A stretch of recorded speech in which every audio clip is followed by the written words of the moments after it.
in public is difficult because you have different distractions around you. You have people staring at you, people asking you why you're making the noise. A lot of people look at me different, but I would just wish people would look at me as a normal kid. I shake my head. That's my take. I can't control that. One thing will trigger him off, the whole full-fledged rage. He actually, the hinges came off and the door went the opposite way down the steps. It makes me really sad. It puts me in pain. It literally hurts me.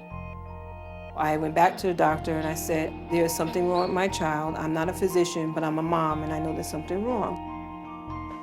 One night he had said that he wished that God would just let him sleep and not wake up. That's hard to hear from your 10-year-old. We feel we have to have this surgery done just to at least give him a shot at a more normal life.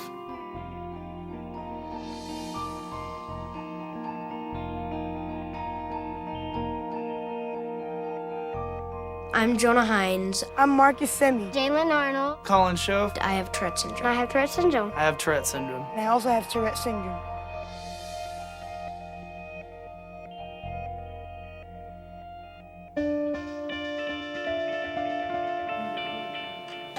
Tourette syndrome includes the presence of one or more motor and vocal tics during the course of illness that have been present for more than 1 year of time. And the average age of onset in most children who have, or most individuals who have Tourette syndrome is typically before age 18. It comes down to really this stuff here today. It's our final lesson. Class is difficult because I'm on the ground rolling around or running around the classroom. It might be my arms that might tighten up, or they might go everywhere and just hit stuff. When I'm not doing that, I'm tightening my muscles really hard.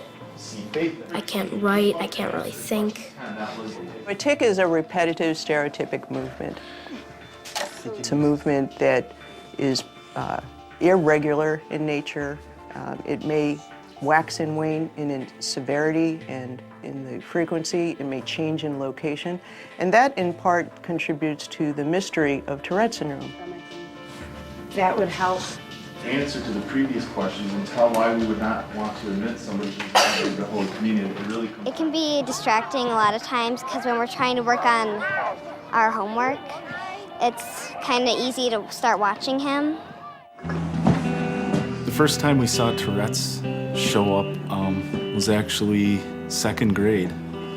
So he was about 8 years old, and it was right here in this room where I'll never forget, he walked up right about where I'm sitting right now and said, "Dad, I can't stop shaking." And we didn't know what he meant by that. We had no idea. We thought he was just goofing around or joking around.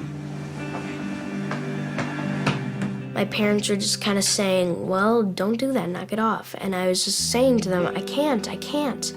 And I was starting to cry because they just kept on telling me to stop, and I couldn't. It took 3 neurologists before we came to the conclusion that it was indeed Tourette's syndrome. The neurologists that we see now have said that he's one of the most severe cases that they've seen. Finding out that Jonah had Tourette syndrome was bittersweet because we were obviously sad with the stigma that goes with Tourette's, but it was we were kind of happy that finally we had an answer to what was going on. We were happy that it wasn't life-threatening and that it was something that a lot of people deal with every day. We believe that most of Tourette syndrome is genetic in origin, so that means that you can inherit it from a family member, one or more family members actually. The genetics of Tourette syndrome is currently not entirely clear, but we are conducting some very large studies worldwide to explore the genetics of Tourette syndrome, and it's likely to involve not just one gene, but probably many genes. In 3rd grade, he started shaking and I thought it was totally fake. Jonah's tic that he has right now is one where he just takes off and runs. And when he runs, he doesn't stop. I've seen it where We were walking across the street, and I got in the car, and all of a sudden his little brother yelled, "Hey, Jonah's out in the middle of the street yet?" And I looked, and there's a car coming, and he was frozen, just standing there. He couldn't move. He has run into the church. He's climbed up into the steeple, up into the organ. At the beginning of the year, he ran into the corn maze over there when the corn was taller, and he was running up to the highway.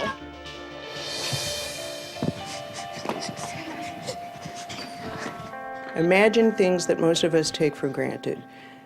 Being able to control our thoughts, being able to control our movements, being able to control our vocalizations. Imagine if suddenly you lost that control.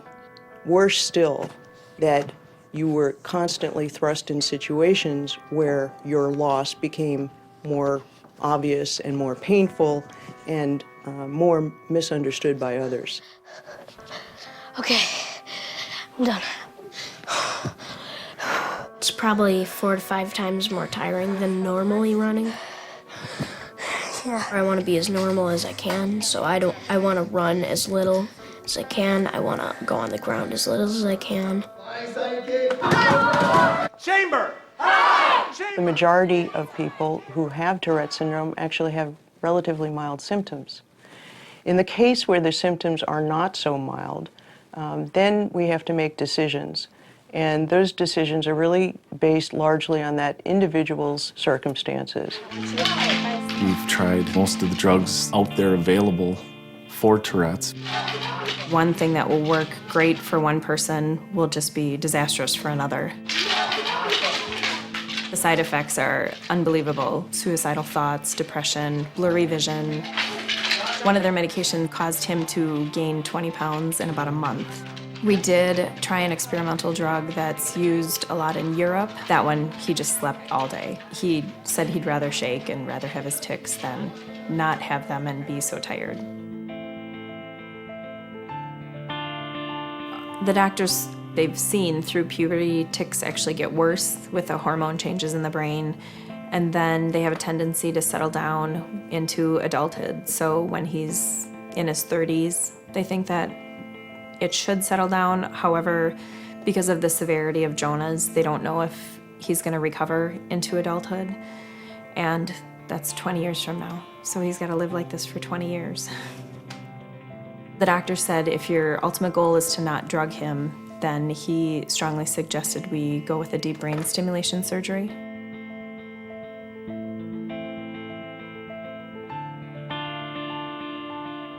They're gonna drill, at first they were gonna drill 2 holes, but now 4. 2 here, and then 2 here. And they would put tiny, it's like a tiny little ball of metal, probably like that big, I think. And it would kind of stay on my brain, and then they'd cut open in my chest and put 2 pacemakers in. And they would take the wire and lead it up through my neck, over my ear, and into my brain where the electrodes would go. We've tried so many things and haven't had any success. That's why we feel we have to have this surgery done, just to at least give him a shot at a more normal life.